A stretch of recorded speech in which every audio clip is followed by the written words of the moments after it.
नमस्कार मित्रों, आप सभी का 23 मार्च 2022 की करंट अफेयर्स की इस क्लास में हार्दिक स्वागत और अभिनंदन है। चलिए शुरुआत करते हैं आज के करंट अफेयर्स की महत्वपूर्ण बिंदुओं के बारे में। सबसे पहले 23 तारीख के करंट अफेयर्स के विषय में हम लोग बातचीत की शुरुआत करेंगे आप लोगों के साथ। तो ध्यान रखिएगा, आप लोगों को पहले भी कई बार मैंने बताया है मित्रों कि इस क्लास की जो PDF है वो आप लोगों को उपलब्ध होती रहेगी। और इस क्लास की जो PDF है वो कहाँ पर मिलती है, तो इसके लिए मैंने आपको ये टेलीग्राम लिंक जो है वो यहाँ पर लिख कर दे रखा है। यहाँ पर आपको इसकी PDF जो है वो प्राप्त हो जाएगी। प्लस अगर ये यहाँ पर नहीं मिलती है तो भी आप लोग क्या कर सकते हो कि एक नंबर जो मैंने आपको बता रखे हैं उन नंबरों पर भी आप लोग यहाँ पर मैसेज कर सकते हो, वो भी व्हाट्सअप मैसेज। उसके माध्यम से आप लोगों को ये सारी जानकारियाँ जो है वो क्या हो जाएगी, प्राप्त हो जाएगी और आपके साथ शेयर भी कर दी जाएगी। तो चलिए अब आगे बातचीत की शुरुआत करते हैं बिना किसी देरी के। यहाँ पर आपके सामने सबसे पहले देखिए, आज आपको पता है भगत सिंह, राजगुरु और सुखदेव की शहादत दिवस के रूप में हम लोग मनाते हैं। इस देश की आज़ादी के लिए अपने प्राणों की आहुति देने वाले इन वीर सपूतों को हम आज श्रद्धा सुमन अर्पित करते हैं। आज दिन 23 मार्च का है मित्रों, और इसी दिन इन तीनों बंधुओं को फांसी के फंदे पर झूलना पड़ा था इस देश को आज़ादी दिलाने के लिए। और अपनी परवाह किए बगैर इस भारत भूमि को आज़ाद कराने के लिए इन्होंने अपने प्राणों की आहुति दी। तो हम सब इनको आज श्रद्धा सुमन अर्पित करते हैं और यह प्रेरणा और प्रार्थना करते हैं कि इसी प्रकार हमारी इस मातृभूमि पर इस प्रकार के वीर सपूत हमेशा पैदा होते रहें। तो चलिए मित्रों, आज ही के दिन इस देश के प्रधानमंत्री नरेंद्र मोदी शहीद दिवस के अवसर पर कोलकाता स्थित विक्टोरिया मेमोरियल में नवनिर्मित जो यहाँ पर विप्लवी भारत दीर्घा का उद्घाटन आज शाम को करने वाले हैं। तो ये बात भी हमारे लिए है कि कहाँ पर इस दीर्घा का उद्घाटन किया जाएगा, तो कलकत्ता में किया जाएगा।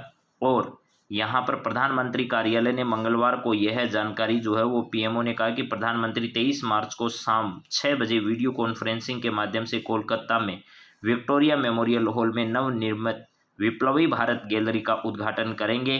इसके बाद यहाँ उपस्थित जन समूह को भी क्या करेंगे, संबोधित करने वाले हैं। और अभी दो देशों के साथ हमारी जो बातचीत हुई है वो भी आपको ध्यान रखना है। एक ऑस्ट्रेलिया के साथ हमारी बातचीत हुई है, इसके साथ साथ हमने जो है वो इजराइल के प्रधानमंत्री भी भारत दौरे पर आने वाले हैं और जापान के प्रधानमंत्री भी भारत दौरे पर आकर गए हैं। तो दुनिया के सब लीडर्स जो हैं वो भारत की इस समय उभरती हुई शक्ति जो है उसको लेकर के परिचित हैं और आगे लगातार प्रयास भी कर रहा है भारत की इस प्रकार की शक्ति को बनाए रखा जा सके।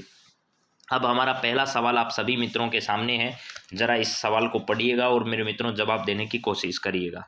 पहला सवाल आपकी स्क्रीन पर जो है वो जल दिवस 2022 की थीम के विषय में है। तो सबसे पहले पॉइंट्स जो हमारे सामने हैं वो तो ये हैं कि भाई ये जल दिवस जो है वो मनाया कब जाता है, फिर इसकी थीम क्या है, वो दोनों बातें हम लोग यहाँ पर आपके सामने करने वाले हैं। तो 22 तारीख जो है, इस 22 तारीख को 22 मार्च को क्या किया जाता है, यहाँ पर जल दिवस मनाया जाता है।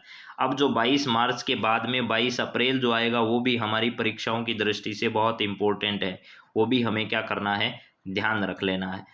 ठीक है, इसके बाद आएगा 22 मई, वो भी हमारे लिए इम्पोर्टेंट है। 22 मई का दिन भी हमारे लिए क्या है, इम्पोर्टेंट होगा। और जून में आएगी 5 जून। ये परीक्षा की दृष्टि से वो दिवस हैं जो आपकी परीक्षाओं में अक्सर पूछे जाते हैं और इनकी शुरुआत हो चुकी है। तो इनकी थीम सहित याद रखना है आप लोगों को। सबसे पहले देखिए, जल की बूंदें जो है वो कहाँ आती है, धरातल पर आती है। तो सबसे पहले मार्च के महीने में जो है वो जल दिवस क्या किया जाता है, मनाया जाता है। तो जल दिवस कब मनाया जाता है, तो 22 मार्च को विश्व जल दिवस के रूप में मनाया जाता है। और इस बार की जो थीम है, ground water making the invisible visibility जो है, इनविजिबल विजिबल जो है वो इस वर्ष की क्या रही है, 2022 की थीम रही है। यानी पहला ऑप्शन हमारा एकदम राइट है। Ground water making the invisible visible जो है इस बार की क्या रही है थीम 2022 के जल दिवस की, बहुत इंपॉर्टेंट है। जल कहाँ आएगा, धरती पर आएगा। तो इसके बाद आपको ध्यान रखना है पृथ्वी दिवस कब मनाते हैं, जैव विविधता दिवस कब मनाते हैं, और उसके बाद पर्यावरण दिवस कब मनाते हैं। तो पृथ्वी दिवस कब मनाते हैं, उसके बाद में जैव विविधता दिवस कब मनाते हैं और पर्यावरण दिवस कब मनाते हैं, ये सारी बातें आप लोगों को ध्यान रखनी है। तो यहाँ पर आपको ध्यान रखना है, ground water making the invisible जो है इस वर्ष की क्या रही है, जल दिवस की थीम रही है। पर्यावरण मंत्रालय जो है इस दिवस के अवसर पर विभिन्न कार्यक्रमों का क्या करता है, आयोजन करता है। पर्यावरण मंत्रालय जो है वो इस सब चीज़ों को देखता है। पर्यावरण मंत्रालय के जो मंत्री हैं वो हमारे कौन है, भूपेंद्र यादव जी हैं। पर्यावरण मंत्रालय इस समय विभिन्न कार्यक्रमों का क्या करता है, आयोजन करता है। और इस मंत्रालय के मंत्री कौन हैं, तो आपको याद होगा भूपेंद्र यादव राजस्थान से आते हैं और वही इस मंत्रालय के क्या हैं, मंत्री हैं। तो आपको ध्यान रखना है भूपेंद्र यादव कौन है, भूपेंद्र यादव जो हैं, भूपेंद्र यादव कहाँ से संबंध रखते हैं, तो राजस्थान के अजमेर से संबंध रखते हैं और राजस्थान से क्या है, राज्यसभा सदस्य हैं। चलिए आगे बात करते हैं, अगले पॉइंट की ओर बढ़ते हैं और देखते हैं अगला पॉइंट हमारा क्या है। नेक्स्ट सवाल जरा देखिए मित्रों, क्या है, 41वीं एनटीपीसी सीनियर पुरुष और महिला राष्ट्रीय तीरंदाजी चैंपियनशिप कहाँ शुरू की गई है अभी हाल ही में। इस प्रतियोगिता का आयोजन कहाँ पर किया जा रहा है, हिमाचल प्रदेश में, उत्तराखंड में, जम्मू कश्मीर में, मणिपुर में। तो ध्यान रखना 41वीं एनटीपीसी सीनियर पुरुष और महिला जो राष्ट्रीय तीरंदाजी प्रतियोगिता है, इस प्रतियोगिता का आयोजन हाल ही में कहाँ किया जा रहा है, तो इसका आयोजन किया जा रहा है जम्मू कश्मीर में। जम्मू कश्मीर में इसका आयोजन किया जा रहा है और जम्मू कश्मीर वर्तमान में क्या है, एक केंद्र शासित प्रदेश जो है उसकी श्रेणी में। लद्दाख और जो जम्मू कश्मीर है, जम्मू कश्मीर विघटन करके जम्मू कश्मीर और लद्दाख के रूप में दो नए केंद्र शासित प्रदेश बना दिया, जहां पर परिसीमन की प्रक्रिया जो है वो जल्दी समाप्त होने वाली है और यहाँ विधानसभा के चुनाव भी होने वाले हैं। मणिपुर में एन बीरेन सिंह जो हैं, एन बीरेन सिंह यहाँ के नए चीफ मिनिस्टर बन चुके हैं। एन बीरेन सिंह जो हैं यहाँ के नए चीफ मिनिस्टर बन चुके हैं। बीरेन सिंह, यहाँ पर बीरेन सिंह जो हैं ये नए चीफ मिनिस्टर यहाँ की बन चुके हैं। ये भी बात मैंने आपको कल की क्लास में बताई थी। उत्तराखंड के नए सीएम जो है वो पुष्कर सिंह धामी बनेंगे और हिमाचल प्रदेश में पुरानी सरकार ही है।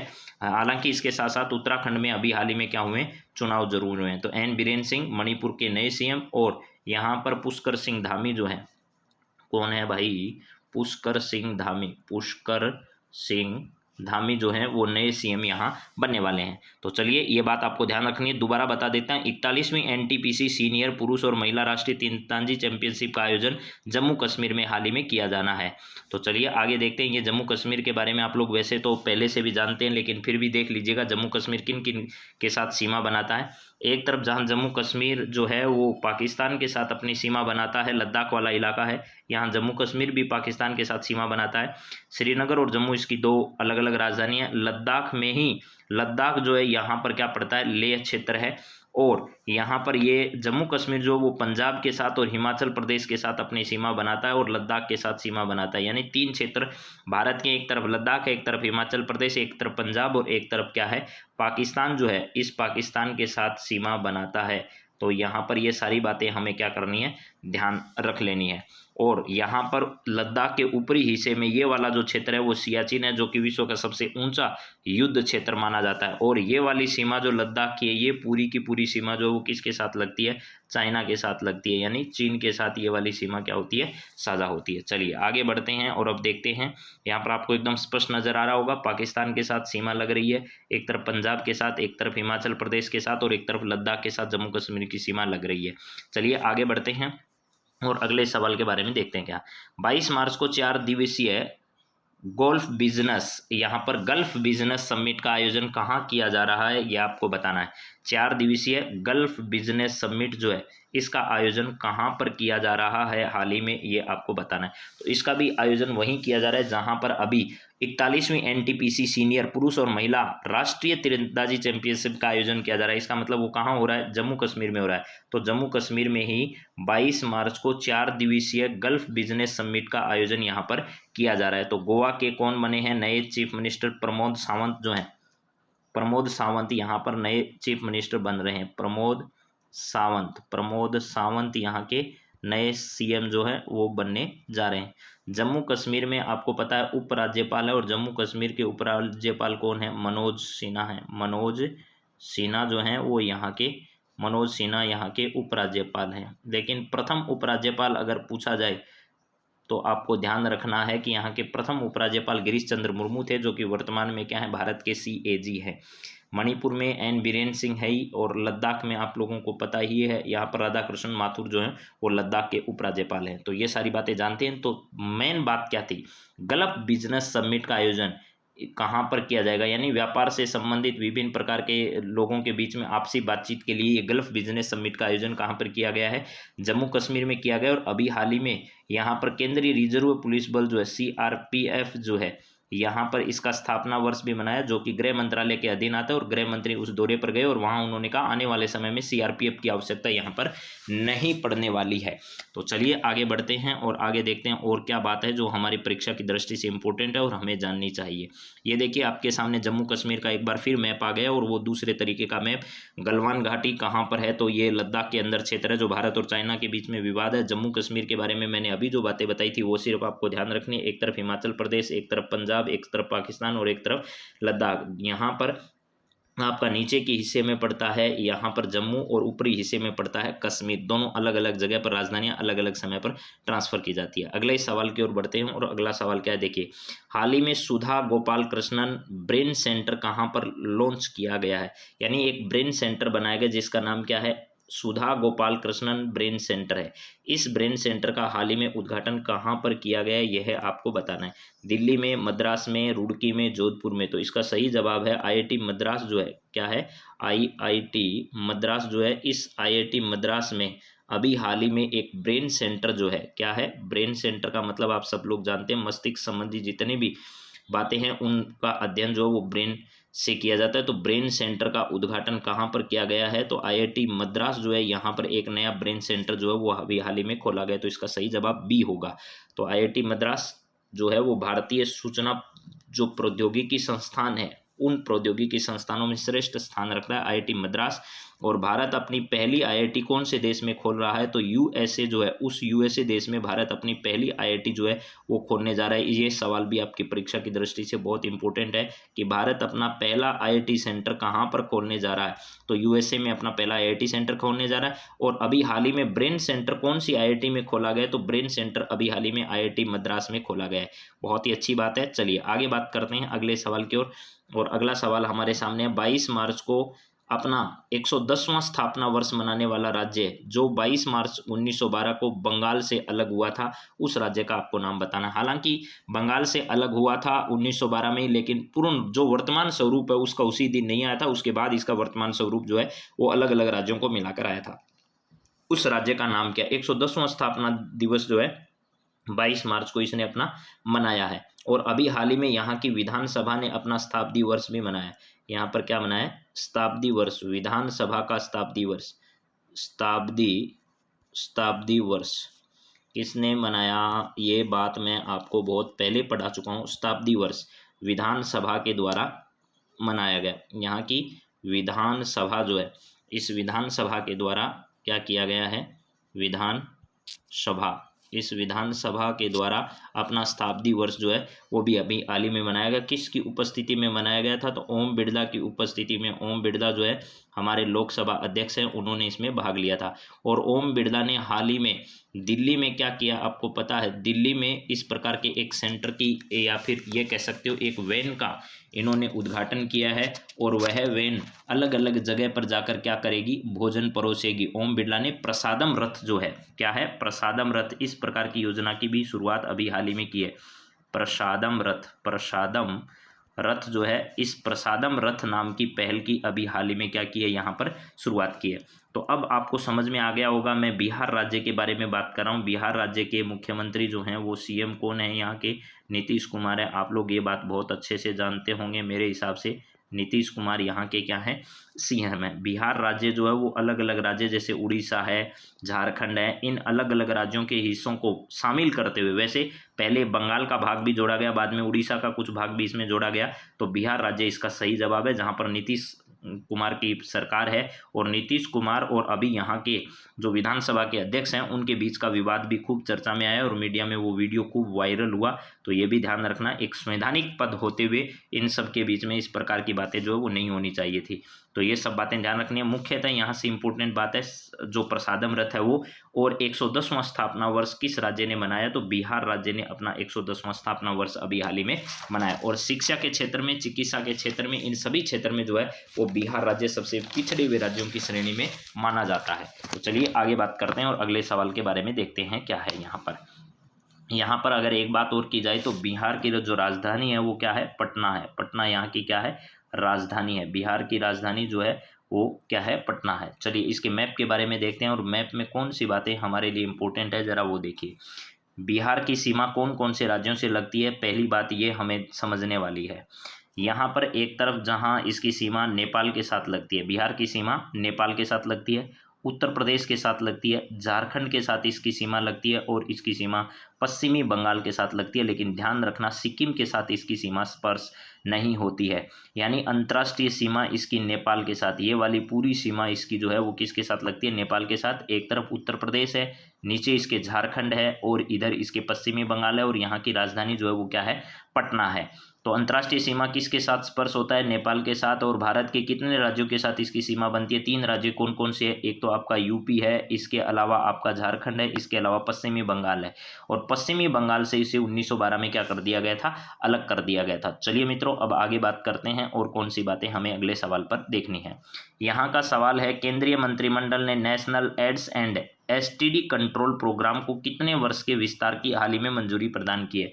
तो ध्यान रखना एसटीडी प्रोग्राम जो है नेशनल, जो केंद्रीय मंत्रिमंडल है उसने national AIDS and STD control programme को कितने वर्ष के विस्तार की मंजूरी हाल ही में प्रदान की है। तो ध्यान रखिएगा अभी हाल ही में केंद्र सरकार के द्वारा इसे 5 वर्ष के विस्तार की क्या कर दी गई है, परमिशन प्रदान कर दी गई है। और एड्स जो है वो एक वायरस जनित रोग है। क्या है, एड्स एक वायरस जनित रोग है और जिसका वायरस क्या है, एचआईवी वायरस है और उसके होने के अलग अलग कारण हैं। और मुख्य उसका कारण जो है यौन संक्रमित जो संबंध है, असुरक्षित यौन संबंध जो है वो इसका मुख्य कारण है। एक्वायर्ड इम्यूनोडिफिशियंसी सिंड्रोम इसका पूरा नाम है। और यहाँ पर ये किस वायरस की वजह से होता है, एचआईवी वायरस की वजह से ये ऐसा होता है, जो कि अलग अलग प्रकार के रोगों का एक क्या है, समूह है, जिसमें व्यक्ति की प्रतिरोधक क्षमता जो है वो बहुत क्या हो जाती है, कम हो जाती है। और किसके कारण होने वाला है, तो यह एक वायरस जनित रोग है। ये ध्यान रखना, वायरस जनित क्या है, रोग है। चलिए आगे बढ़ते हैं। जैसे कोरोना एक वायरस जनित रोग है, ठीक उसी प्रकार ये वायरस जनित रोग है। जितने भी रोग होते हैं उसमें सबसे खतरनाक रोग होते हैं वायरस जनित होने वाले रोग हैं, उस पर इतना ज़्यादा जल्दी कंट्रोल में नहीं लाया जा सकता है। कार्बोवैक्सीन एक नाम आपने सुना होगा, कार्बोवैक्स। कार्बोवैक्स एक क्या है, वैक्सीन है, जो किसकी है, वो वैक्सीन जो है वो कोविड-19 की है, जो कि 12 से कम वर्ष के या 12 वर्ष तक के जो बच्चे हैं उनके लिए आरएनए आधारित वैक्सीन है, जिसको भारत सरकार ने अभी क्या कर दी है, मंजूरी प्रदान कर दी है। चलिए आगे बढ़ते हैं मेरे मित्रों और देखते हैं अगला सवाल हमारा क्या है। और अगले सवाल की बातचीत अगर की जाए तो संयुक्त सैन्य अभ्यास लिमितीय, एक क्या है, लिमितीय नाम का एक अभ्यास है 2022। ये कहाँ पर आयोजित किया जा रहा है और किन देशों के बीच में आयोजित किया जा रहा है। तो ध्यान रखिएगा मेरे मित्रों, भारत और जो सेशेल्स देश है, भारत और क्या है, सेशेल्स देश है, भारत और सेशेल्स जो हिंद महासागर में पड़ता है, उन देशों के बीच में इस अभ्यास का क्या किया जा रहा है, आयोजन किया जा रहा है। तो भारत और सेशेल्स के बीच में आयोजित होने वाला एक संयुक्त सैन्य अभ्यास है जिसका नाम क्या है, लामितीय अभ्यास है। लामितीय, ये ध्यान रखिएगा, लामितीय ये अभ्यास है, लामितीय। ये अभ्यास किन 2 देशों के बीच में, भारत और सेशेल्स के बीच में, और कहाँ पर आयोजित हो रहा है, सेशेल्स में आयोजित हो रहा है। और सेशेल जो है वो कहाँ पर पड़ता है, तो आपको ये मालूम होगा, हिंद महासागर जो क्षेत्र है, हिंद महासागर जो है, हिंद महासागर क्षेत्र के अंतर्गत ये यहाँ पर आता है। तो हिंद महासागर जो है वो एम आकृति का महासागर है। किस आकृति का है, एम आकृति का महासागर है। और इसमें उल्टे वाई के जैसे, उल्टे वाई के समान एक एक कटक भी यहाँ पर पाया जाता है। कटक का मतलब होता है महासागर के अंदर स्थित एक पहाड़ी नुमा जो भाग है उसे क्या कहा जाता है, कटक कहा जाता है। तो हिंद महासागर की आकृति एम आकार की है और इसके अंदर पाए जाने वाले जो कटक है उस कटक की आकृति कैसी है, उल्टे वाई के आकार की आकृति है। ऐसे परीक्षाओं में सवाल कई बार आ जाते हैं। चलिए अगले सवाल की ओर बढ़ते हैं और अगला सवाल जरा देखते हैं क्या है मित्रों। यहाँ पर अपना सवाल है 8 नंबर, भारतीय मूल के किस चिकित्सक को व्हाइट हाउस का नया कोविड-19 प्रतिक्रिया समन्वयक नियुक्त किया गया है। एक भारतीय मूल के व्यक्ति हैं जिसको जो बाइडेन द्वारा व्हाइट हाउस का नया कोविड-19 प्रतिक्रिया समन्वयक जो है वो अभी हाल ही में वहाँ पर बनाया गया, वो कौन है, तो इसका सही जवाब मेरे मित्रों है आशीष झा। आशीष झा भारतीय मूल के हैं और इन्हें कोविड-19 समन्वयक वहाँ पर बनाया गया। पराग अग्रवाल जो है वो किसके सीईओ हैं, ट्विटर के सीईओ हैं। यहाँ पर आपको पता होगा ट्विटर के सीईओ हैं, प्लस इसके साथ साथ राजस्थान के कहाँ से संबंध रखते हैं, तो राजस्थान के अजमेर जो जिला है, राजस्थान का कौन सा जिला है भैया, राजस्थान का जो अजमेर जिला है उस अजमेर जिले से क्या रखते हैं, ये संबंध रखते हैं। सौम्या स्वामीनाथन है, इनकी माताजी का अभी हाल ही में निधन हो चुका है, जिनका नाम था मीना स्वामीनाथन। क्या था? मीना स्वामीनाथन। मीना स्वामीनाथन जो है इनका निधन हो चुका है। स्वामीनाथन जो बच्चों की शिक्षा को लेकर, उनके बाल विकास को लेकर के जो है वो खूब चर्चा में रही थी। और इनके पिताजी का जो नाम है वो क्या था, जो हरित क्रांति के जनक माने जाते हैं स्वामीनाथन, उनकी बेटी है कौन? सौम्या स्वामीनाथन, जो WHO में चीफ वैज्ञानिक है। कहाँ पर है? WHO में चीफ वैज्ञानिक के पद पर वो कार्य करती है। कमला हैरिस जो है वो क्या है, यहाँ पर उपराष्ट्रपति है अमेरिका में। उपराष्ट्रपति, प्रथम महिला उपराष्ट्रपति जो है वो ये है। ये बात अभी हाईकोर्ट LDC में पूछी जा चुकी है कि अमेरिका की प्रथम महिला उपराष्ट्रपति कौन है, तो कमला हैरिस है। और कमला हैरिस भी भारतीय मूल से संबंध रखती है। तो ये सारी बातें हमें ध्यान रखनी है। और अभी आशीष झा को व्हाइट हाउस जो है यहाँ पर क्या किया गया है, इसे कोविड-19 प्रतिक्रिया समन्वयक के रूप में अभी अपॉइंट किया गया है। और सौम्या स्वामीनाथन के पिताजी का जो नाम है वो क्या है? MS स्वामीनाथन। ये भी बात यहाँ मैं लिख देता हूँ, MS स्वामीनाथन है, जो कि किस से संबंध रखते हैं, तो ये आपको पता होगा, हरित क्रांति के जनक इनको कहा जाता है। हरित क्रांति जो है, इस हरित क्रांति के जनक के रूप में किसको जाना जाता है, तो MS स्वामीनाथन को जाना जाता है। अब बढ़ते हैं अगले सवाल की ओर। अगली बात हमारे सामने क्या है, जरा देखिएगा। यहाँ पर नेक्स्ट सवाल है मित्रों जो आपके सामने, ये देखिएगा। वाद्य यंत्र नरसिंह पेही नागस्वरम का संबंध किस राज्य से है? उस राज्य का आपको नाम बताना है, जिसे हाल ही में क्या दिया गया, GI टैग जो है वो प्रदान किया गया। उस राज्य का नाम बताना है। यानी हाल ही में GI टैग प्राप्त किया गया है नरसिंह पेही नागस्वरम नाम का एक वाद्य यंत्र है, जिस वाद्य यंत्र को GI टैग प्रदान किया गया। ये किस राज्य से संबंध रखता है? वैसे आंध्र प्रदेश, तमिलनाडु, इन सब जगह में इसे बजाया जाता है, लेकिन इसका मुख्य संबंध जो वो किस राज्य से? तमिलनाडु से। और अभी हाल ही में इसे क्या किया गया है, इसे GI टैग प्रदान किया गया। यानी ग्लोबल जो इंडेक्स है, इस प्रकार का एक टैग उसे दिया गया है, ताकि इसका वैश्विक स्तर पर एक पहचान इसकी स्थापित हो सके। तमिलनाडु की अगर बात की जाए तो मेरे मित्रों MK स्टालिन जो है, MK क्या है? स्टालिन। MK स्टालिन जो है वो यहाँ के क्या है? चीफ मिनिस्टर हैं। MK स्टालिन यहाँ के चीफ मिनिस्टर हैं। प्लस यहाँ के राज्यपाल की अगर बात करें तो RN रवि यहाँ के राज्यपाल है। RN रवि जो हैं वो यहाँ के क्या हैं भैया? राज्यपाल हैं। प्लस इसके साथ साथ यहाँ का एक प्रसिद्ध नाट्य जो है वो भरतनाट्यम है। क्या है? भरतनाट्यम जो है यहाँ का प्रसिद्ध नाटक है, भरतनाट्यम।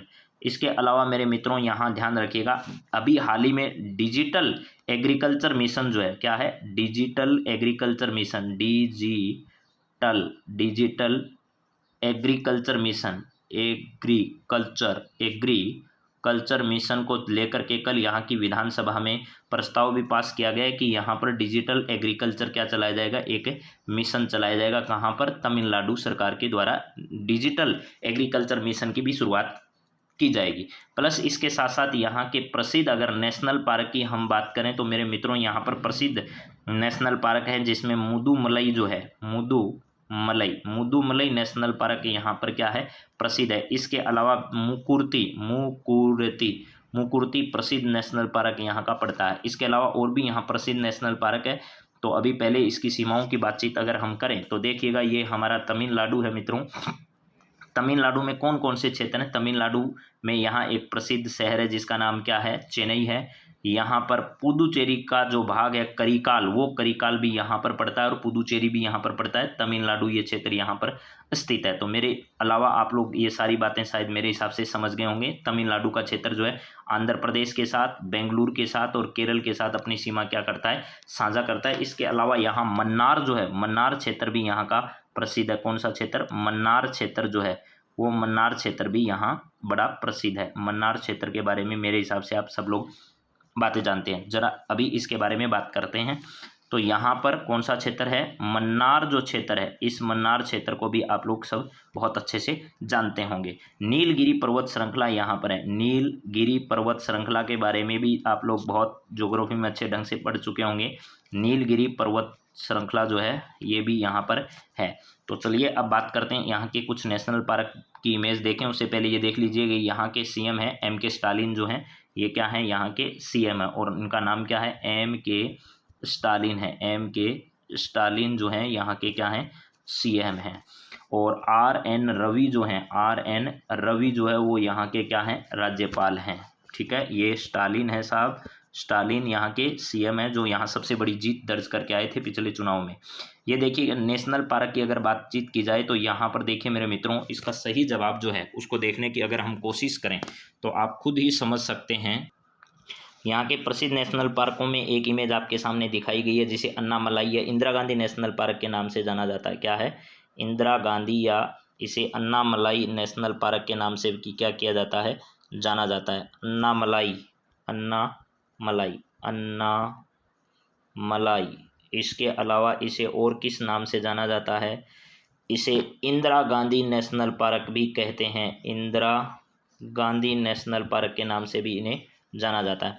प्लस इसके अलावा यहाँ पर प्रसिद्ध मन्नार नेशनल पार्क भी पड़ता है जो कि श्रीलंका और भारत के बीच में एक क्षेत्र जो है वहाँ पर पड़ता है। इसके अलावा मेरे दोस्तों कुइंडी जो है यहाँ पर एक प्रसिद्ध नेशनल पार्क है। इसके अलावा मुदुमलाई मैंने आपको बता ही दिया, मुदुमलाई जो है वो यहाँ का एक प्रसिद्ध नेशनल पार्क है।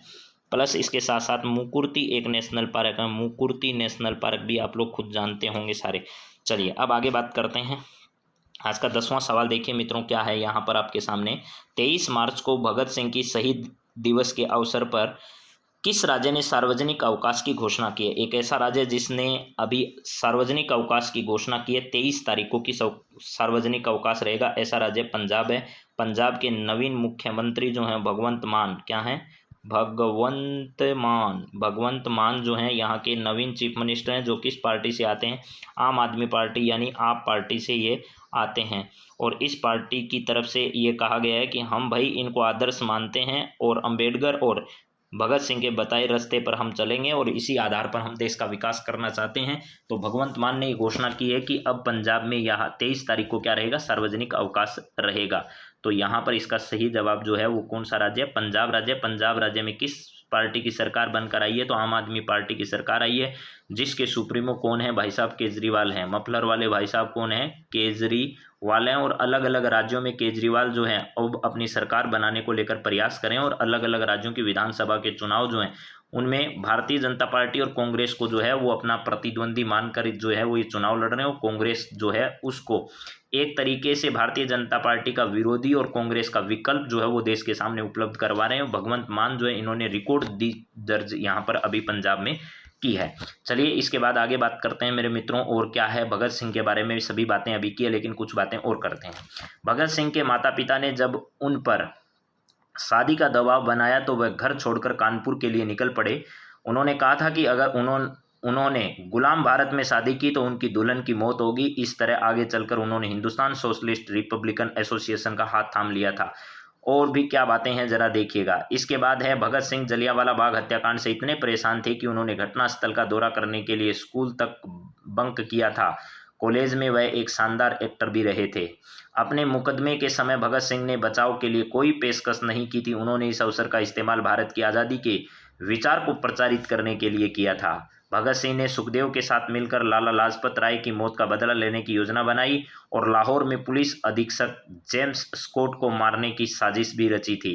हालांकि गलत पहचान की वजह से सहायक पुलिस अधीक्षक जॉन सैंडर्स को गोली मार दी गई थी। जन्म से एक सिख होने के बाद भी भगत सिंह ने अपनी दाढ़ी मुंडवा ली और बाल कटवा लिए थे। ऐसा उन्होंने इसलिए किया ताकि जॉन सैंडर्स की हत्या को लेकर होने वाली गिरफ्तारी के दौरान कोई उन्हें पहचान नहीं पाए। वह लाहौर से कलकत्ता भागने में भी क्या रहे थे, सफल रहे थे। एक साल बाद भगत सिंह और बटुकेश्वर दत्त ने दिल्ली के सेंट्रल असेंबली हॉल में बम फेंके और इंकलाब जिंदाबाद के नारे लगाए। उन्होंने इस समय पर अपनी गिरफ्तारी का विरोध नहीं किया था। भगत सिंह को जब पुलिस ने गिरफ्तार किया तो उनसे पूछताछ शुरू की, जब जाकर उसे मालूम चला कि 1 साल पहले जॉन सैंडर्स की हत्या भगत सिंह का हाथ था। अपने मुकदमे के समय भगत सिंह बचाव के लिए ये बात आपको बता दी। 7 अक्टूबर 1930 को मौत की सज़ा सुनाई गई थी, जिन्हें उन्होंने साहस के साथ सुना था। जेल में रहने के दौरान उन्होंने विदेशी मूल के कैदियों के लिए बेहतर इलाज की नीति के खिलाफ फूक हड़ताल की थी। फांसी के समय को लेकर कहा जाता है कि उस समय भगत सिंह के चेहरे पर मुस्कान थी और उन्होंने ब्रिटिश सरकार के खिलाफ नारे लगाते हुए फांसी के फंदे को चूमा था। यही थे भगत सिंह जिन्होंने इंकलाब जिंदाबाद से पूरे जेल को गुंजायमान कर दिया था और तीनों बंधु जो हैं वो फांसी के फंदे पर हंसते हुए झूल पड़े थे। इसके बाद आपको एक बात मैंने लगातार बताई है कि अभी हाल ही में आपको पता होगा राष्ट्रपति चुनाव होने वाले हैं और राष्ट्रपति चुनाव की अधिसूचना और राष्ट्रपति चुनाव के संबंध में जानकारियां जो है अभी न्यूज़पेपरों में प्रचारित होने लगी है। तो ये आपके सामने जो मैंने एक लिस्ट जारी की, इसमें विभिन्न राज्यों में जो भी विधायक है आपके क्षेत्र से, आपके राज्य से, उसके एक विधायक के मत का मूल्य कितना है अभी अभी जो है वो बात आपके सामने रख रहे हैं। तो हमारे लिए ज़रूरी है कि राजस्थान के एक विधायक का मत मूल्य आपको पता हो। राष्ट्रपति के चुनाव में अगर एक विधायक मत मूल्य देगा तो उसके मत की वैल्यू 129 होगी। और इस हिसाब से राजस्थान की अगर बात की जाए तो राजस्थान में 71 विधायक आज भारतीय जनता पार्टी के हैं और उसके 9,159 वोट होंगे। तो टोटल मत वैल्यू पूरे देश के विधायकों की और राज्यों के हिसाब से इसमें दी गई है। तो हमारे लिए राजस्थान जो है वो उपयुक्त है। राजस्थान में अभी 129 है। चलिए, राष्ट्रपति संदर्भ में जो भी जानकारियां हैं उनको ध्यान रखिएगा। लोटी 29 ऐतिहासिक धरोहर, पीएम मोदी ने जताया आभार। अभी ऑस्ट्रेलिया ने भारत के 29 पुरावशेष जो हैं वो वापस किए हैं। इनमें भगवान शिव, विष्णु और जैन परंपरा आदि संबंध 29 तस्वीरें और कलाकृति शामिल है। इनमें कुछ 9वीं और 10वीं शताब्दी ईस्वी पूर्व की है। प्रधानमंत्री मोदी ने सोमवार को इनका निरीक्षण किया। पीएम मोदी ने भारत की धरोहर को लौटाने के लिए ऑस्ट्रेलिया का विशेष धन्यवाद दिया। तो ऑस्ट्रेलिया के साथ भारत की अभी बातचीत भी हुई और वहाँ की प्रसिद्ध जो हमारी वस्तुएं जो यहाँ से ऑस्ट्रेलिया चली गई थी उन वस्तुओं को उनके द्वारा क्या कर दिया गया है, वापस लौटा दिया गया है। चलिए ज़रा अभी देखते हैं और क्या है आगे हमारे सामने कहानी। अभी जल दिवस जो है उसकी थीम यहाँ पर भी लिखी हुई है मेरे मित्रों, ये देखिएगा। यहाँ पर लिखा हुआ ground water making the invisible visible है। अनदेखे भूजल को देखना होगा, ये हिंदी में लिखा है। अनदेखे भूजल को देखना होगा, उसका महत्व समझना होगा।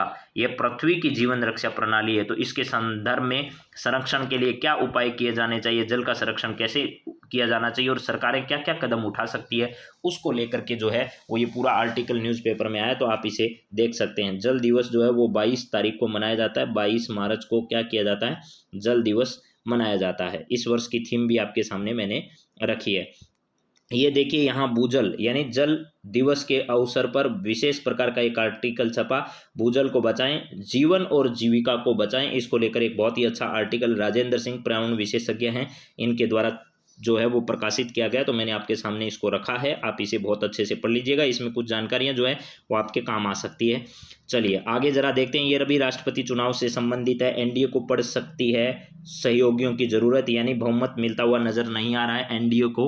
वोट वैल्यू पर चुनाव होगा तो कितनी वोट वैल्यू, यानी जिसको 50% से अधिक वोट जो हैं, 50% प्लस 1, 50% प्लस 1 वोट जिसको भी मिल जाएगा उसको राष्ट्रपति चुनाव में सफलता मिलेगी। तो राज्यसभा में 115, लोकसभा में 336 और विधानसभाएं जो है 1727 के हिसाब से इनके वोट वैल्यू अगर निकाली जा रही है तो ये कहा जा रहा है कि 5 राज्यों में हाल ही में हुए विधानसभा चुनाव की सीटों में कम होने के बावजूद राष्ट्रपति चुनाव के लिए भाजपा की राह आसान बनी हुई है। इसके बावजूद भाजपा का चुनाव जीतने के लिए एनडीए के बाहर से 1-2 दलों की मदद लेनी पड़ सकती है। लोकसभा, राज्यसभा और विधानसभाओं की वर्तमान स्थिति की गणना से पता चलता है कि राष्ट्रपति चुनाव में भाजपा को करीब 10,000 वोट वैल्यू और हासिल करने की जरूरत है। राष्ट्रपति रामनाथ कोविंद का कार्यकाल 24 जुलाई को क्या हो रहा है, समाप्त हो रहा है। तो 24 जुलाई को हमारे वर्तमान राष्ट्रपति जो हैं वो कब तक, 24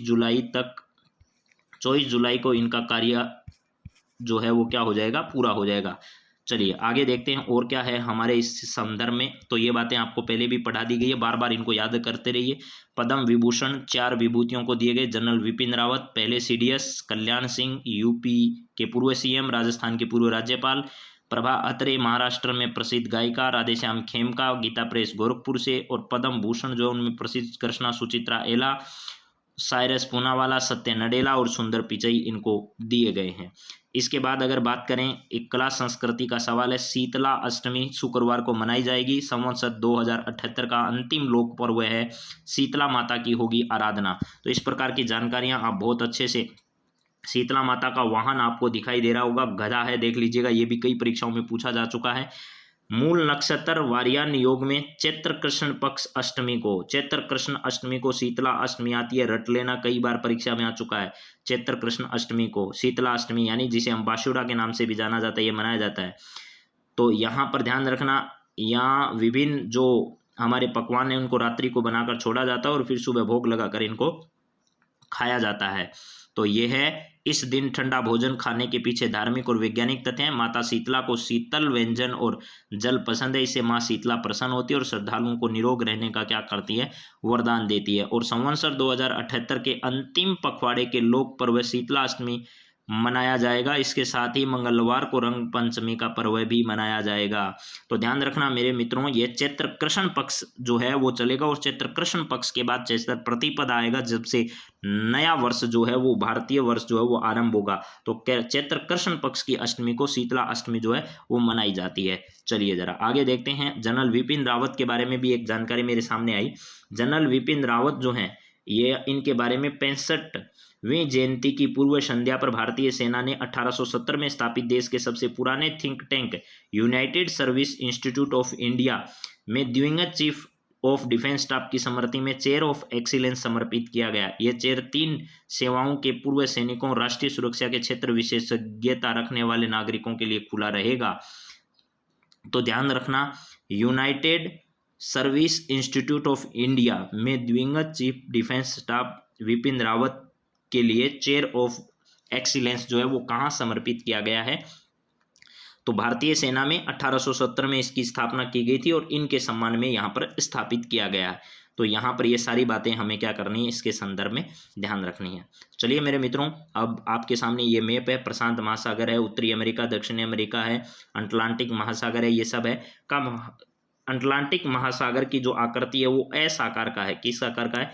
एस आकार का है अटलांटिक महासागर। तो आपसे पूछा जाए कि एस आकृति का जो महासागर है वो इनमें से कौन सा है, तो आपको ध्यान रखना है इसके अंतिम छोर पर यहाँ एक द्वीप स्थित है जिसका नाम है बोवेट द्वीप, और यहाँ पर मध्य अटलांटिक कटक पाया जाता है मेरे मित्रों। इसके अलावा यहाँ जो क्षेत्र है यहाँ पर एक गर्त भी पाया जाता है। इस गर्त का जो नाम है वो है प्यूर्टो गर्त। प्यूर्टो गर्त भी यहाँ पर पाया जाता है। ये यहाँ पर आइसलैंड स्थित है। इसके अलावा भी अगर इसके संदर्भ में बात की जाए तो दूसरा सबसे बड़ा महासागर है, इसको अंध महासागर भी कहा जाता है। इसका आकार अंग्रेजी के एस अक्षर के समान है। और यहाँ पर ध्यान रखना, उत्तरी अटलांटिक महासागर विश्व का सबसे व्यस्तम महासागर जो है उसमें इसे गिना जाता है। इसके अलावा यहाँ पर जो है वो एक टेलीग्राफ का पठार भी पाया जाता है। टेलीग्राफ का पठार है जो उत्तरी अमेरिका और किसको, यूरोप को जोड़ने का काम करता है। ये टेलीग्राफ का पठार यहाँ पर उत्तरी अटलांटिक महासागर में पाया जाता है। इसके अलावा ये भूमध्य रेखा यहाँ गुजरती है, तो इसके ऊपर यहाँ पर एक रोमांस गर्त भी पाया जाता है। यहाँ पर इस रेखा पर एक कौन सा गर्त है, रोमांस गर्त भी पाया जाता है। और इसके ऊपर यहाँ पर जो वो यहाँ पर है डॉल्फिन कटक, और नीचे वाले हिस्से में इसे यहाँ पर स्थित है चैलेंजर कटक। ये सारी बातें इसके संदर्भ में भी आप लोग याद कर सकते हैं। तो चलिए मित्रों, आज की क्लास में इतनी बातचीत करते हैं। अगली क्लास में फिर आप लोगों से मुलाकात करेंगे कुछ नए सवालों को लेकर। तब तक आप सभी को बहुत बहुत धन्यवाद। जय हिंद, जय भारत।